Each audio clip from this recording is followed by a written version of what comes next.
bakit ang tinanong nyo yung presidente? Tanga ba kayo, media? Dapat ang tinanong nyo si Speaker.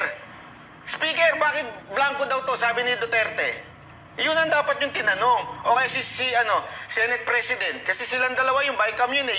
Yung pinaka-ibabaw na nun, si Senate President at saka si Speaker. Blanco daw to. Totoo ba ito? Bakit ang inaano niyo yung presidente? O, di ba? Bakit?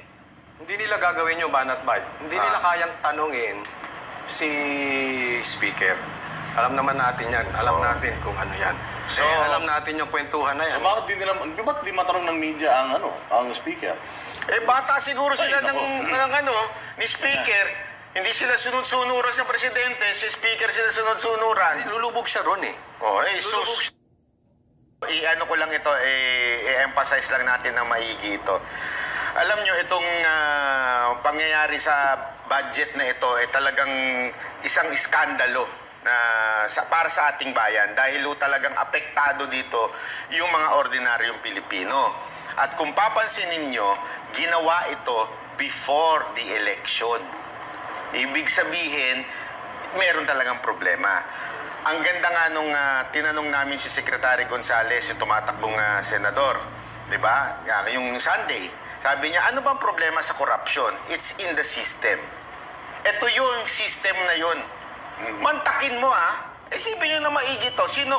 This logic lang ho ito. Gamitin nyo ng matindi. Inayos ng presidente at saka ng DBM. Inayos din ng Senate at saka ng buong Congress. Binatikos lahat-lahat. Nag-bycam para talaga may check and balance. Tapos sino magdidesisyon? Yung apat lang na tao. Pantakin mo, anak ng wete. Bakit pa tayo nag-aksaya ng panahon dito? Pinag-usapan pa natin to. Alam mo, lahat ng departamento talagang tumitigil during budget deliberation. Tumitigil ang serbisyo sa taong bayan dahil sa budget deliberation. Alam ko po yan dahil nung panahon na si Mokay nasa PCO, halos lahat talaga nakapokus sa budget deliberation. Tapos, sino magdi-decide? 4 na tao lang. Yung 4 na tao lang. Sabi nga nila ngayon, sa pagkakataon nito, sabi nga ni Vice President Sara, 2 tao na lang. Baka sa susunod niya, 1 na lang. Di ba? Ganun kakurap yung sistema natin. Ngayon, ang problema, pag yung presidente ay hindi mabusisi at yung mga nakapaligid ay kakuntsaba, nung 4 na yon, sigurado kung magkakaroon ng magic dyan. Kasi mandakin mo, eto lang congressman ka, pinaghirapan niyo yung budget, tapos magbabago lang pala during the printing. Ano gagawin mo? Bakit pa ako atin-atin ng deliberation? Sisip-sip na lang ako kay Speaker. Kaya naman pala, kulang na lang, talagang sip-sipin nyo ang tumbong ni Speaker para lang talaga magkapera kayo. Kasi nga naman, sino ba ang magdi-decide? Speaker. At saka, yung kanyang appropriation, chairman. Tama talaga si Vice President Sara Duterte. Pero eto ang aabangan natin, Banat Bay. Yung twist. Ano ang twist? Kasi may balita ka. Ikwento mo na. Ito ang natin, ang aabangan natin dyan, mga bossing, yung twist. Kasi, syempre, nasukol sila ni PRD. Nasukol sila ni Ungab Walang may reputasyon na magsalita tungkol sa korupsyon kundi si PRD. Kasi alam natin na hindi korap yan na tao. Ngayon, natatandaan natin may napatalsik nang hindi nila namamalaya. Biglang may nalaglag. Masaklap nito baka yung nalaglag gamiting sacrificial lamb at sa kanya isisi lahat ng ito. Nako po, sir, ingat ka. Sabi nga natin yung karma, yung gaba, dili magsaba. Baka mamaya, ito na. Yung mga gawain nyo, baka mamaya, kinagawa na sa inyo at gagawin sa inyo. Yun, ang delikado rito. Pero hindi yan yun. Sabihin mo na, ikwento mo na. Ayun. Yung nasagap mong balita mula say... Pero ayun, ang balita natin. Hindi, sa atin lang kasi kasi may nabalita si Boss Dada. Ako na nga magkwento, niya ikwento. Nagkakaroon daw ng di umano, allegedly, barbers, allegedly alam mo ibig sabihin ng allegedly. Di ba? Meron daw di umanong gulo na nangyayari sa loob ng Kamara. Mayroon daw nagalit nung tinanggal si Zaldico. Di ba? Sino ho ba ang nagtanggal? Diretso na natin, yung anak ng presidente. So meron daw girian nangyayari between the Office of the President at itong Office of the President at ang Kamara, ang Speaker. So, sabi nila, abangan natin, mapapalitan daw. Baka. Oo. Baka may mapalitan na naman. Na ang papalit pa nga daw ay malapit, as in katabi sa kama. ang papalit sa sa Speaker. Abangan niya. Ayan. Aside from the budget, pag-usapan din natin yung mga pagpalit-palit dito sa Comelec, di ba? So, marami din yan. Ano pa ba pag-usapan natin dyan? Oo. Napakaraming mga issues. At ito nga, just recently, merong sagot. Actually, ang Malacanang doon sa naganap na statement ni Congressman Ungab, ni Senator Vic Rodriguez at ni dating Presidente PRRD or dating Presidente Rodrigo Roa Duterte. Patungkol ito doon sa mga blanco daw dyan sa BICAM Committee, Banatbay. Paki-explain mo nga, saan nagkaroon ng pagkakamali dito? Kasi parang merong miscommunication. Parang hindi yata naintindihan nung administration yung stand, yung mismong vlog. Hindi ko alam kung pinanood ba nila buo yung vlog na yon or baka nakinig lang sila kung kani-kanino. Banatbay. Kasi pero natin ito, lalaliman po natin yan sa upload natin na video, pero bigyan ko na ho kayo ng summary. Kasi kailangan natin maintindihan kung paano ho ba binabalangkas ang budget ng ating bayan. Okay? Sisimulan ko may format ito. Napaka-importante ng format na ito para maintindihan natin kung bakit nagkaroon ng misunderstanding at the same time pananadya ba para magkaroon talaga ng kontrobersiya. Ganito, nagsisimula ang budget. Mula sa Office of the President through DBM, inaayos nila yung budget. Total? Oo, total budget ng buong taon. Aayusin nila yan. Pagkaayos nila yan, isasubmit nila yan sa legislative branch, sa Senate at sa Kamara. Anong gagawin ng Senado at ang Kamara? Bubusisiin ito. Hindi dadagdagan, Hindi babawasan. Bubusisiin lang. Tatanungin lang yung mga departamento, paano nyo ba gagamitin ito? Sa madaling salita, check and balance lang ang legislative branch. Hindi po sila ang gumagawa ng budget. Iba ho kasi nangyari ngayon. Parang sila ang gumagawa ng budget. Pagkatapos i-discuss sa Senate, pagkatapos i-discuss sa Kamara, magsasama na sila. Ang tawag dyan, BICAM.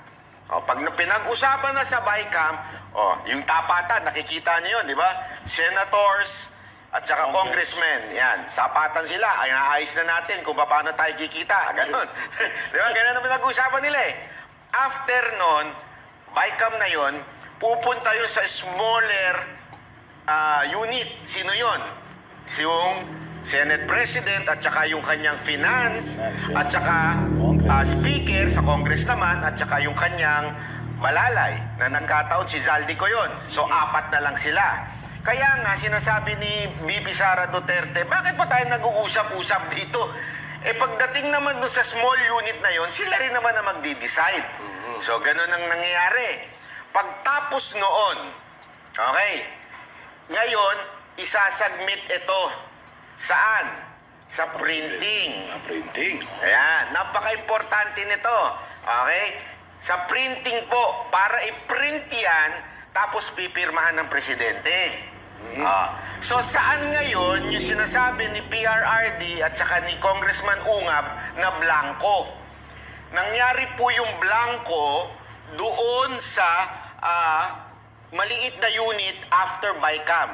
Sino yon? Yung 4 na yon at saka yung mismong BICAM. So sa madaling salita, Sabi nila Congressman Ungab at ni Pangulong Duterte, bakit blanco yan at bakit nyo pinirmahan yan? Sabay kami yan. Nangyari. Okay? Ngayon, tama rin si BBM. Tama rin siya sa sinabi niyang walang blanco. Yes. Kasi nilagyan bago mag-print. Nagigets nyo? Blanco do sa BICAM, in between BICAM and the printing, diyan ngayon Nagkamilagro. nagmilagro. Ang tanong, okay, ito bang milagro na ito? Kanino nangyayari yan? Sino ba yan nagpiprint na yan? Printing press lang ba yan? Ang nagpiprint po niyan, walang iba kung hindi rin Mister, nandoon sa Congress, sa House. Okay, nasa House din. Secretariat din. So sa madaling salita mga kababayan, diyan naging himala yung BICAM at yung kung sino man yung nagpiprint. Bakit to? Nangyari na po yan ng ilang beses sa mga ibang congressman noong unang-unang panahon pa. Meron silang budget, pagdating doon sa printing nababago. Diyan nagkakaroon ng himala. Sabi nga naandyan ang talagang makapangyarihang himala na parang nagtataka nga ibang mga congressman, ba't pa tayo nagkwekwentuhan dito? Tapos mga senador, mga congressman, bakit pa nila binabalangkas yung budget? Ganun din naman pala mangyayari. Babaguhin din naman pala. Ang pangit lang dito sa nagkataong pinakakurap na budget ng Pilipinas, dito, blanco. Literal na blanco, so merong naglagay bago i-print. So, tama din yung sagot ni BBM na hindi blanco. hindi blanco yung yung na-print. Oo. Tama ho yun. Ang mali, yung nagtanong. Sino? Media. Media. Nako po, yan na Ang naman. nagtanong kasi, ganito. Sabi ni PRRD, blanco daw yung pinirmahan mo. Walang sinabi si PRRD, panoorin yung paulit-ulit, walang sinabi si PRRD na blanco yung pinirmahan ni BBM. Ang sinabi niya, blanco doon sa BICAM. So naturalmente, itong presidente, ang sasagot niya, sandali, wala namang blanco Kasi yun yung tanong Oo, yun ang tanong, di ba? So sasabihin niya, sinungaling ka, Duterte. Kasi nga, iba yung tanong. Ang problema kasi, sana lang, mawalang galang na po, Pangulong Marcos, sana, bago kayo sumagot, sinigurado nyo muna yung tanong dahil mga ulul talaga ang mga media. Para talaga magkaroon ng kontrobersyal. Ayan ang linaw-nilaw, BICAM, wala akong sinabing ang presidente na si Pangulong Duterte na yung presidente ang pumirma. So talaga magkakaroon ng misunderstanding dyan. Ngayon, alam nyo kung ano palalabasin. Nakikita ko na kagad palalabasin ngayon doon sa mga nagbabayad sa media na palalabasin na peke o fake news peddler si Pangulong Duterte. Nakukuha nyo na? Meron talagang demonyo na kumukumpas diyan sa mga media para palabasin fake news si Congressman Ungab, fake news si Atty. Vic, fake news si Pangulong Duterte. But in reality, both of them are correct. Tama naman blanco yung BICAM. Tama rin na meron ng numero yung printed. Yung pinirmahan. Oo. Naintindihan natin, ganun ang system na nangyari. Ngayon, kayo ang humusga. Sino yung demonyong kumukumpas dyan? Sino ang naglagay ng mga sulat-sulat dyan? Nag-fill in the blanks. Ano sa tingin mo, Coach Oli? Ang ganda po ng paliwanag ni Banat Bay. Salamat at naintindihan nating mabuti. Pakiulit nga. hindi ko naintindihan Hindi. Pero ito lang sa akin. Itong issue ko dito May nagkamali. May gusto silang ipalusot. Meron silang gustong ipalusot. Kaya yung statement ni PRRD na kung sa opisina ko yan nangyari, di ko maalala kung ang pagkasabi niya ay kung sa opisina ko yan nangyari, pinagsasampal ko yan, di ko maalala yung kadugtong. Basta one thing for sure, sinabi niya, kung sa opisina ko yan nangyari. Yun ang importante.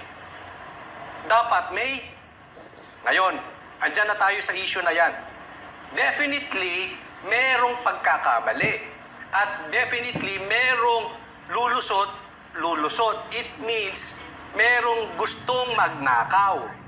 Kaya nga pinalulusot nila yung budget na yan, na blanco.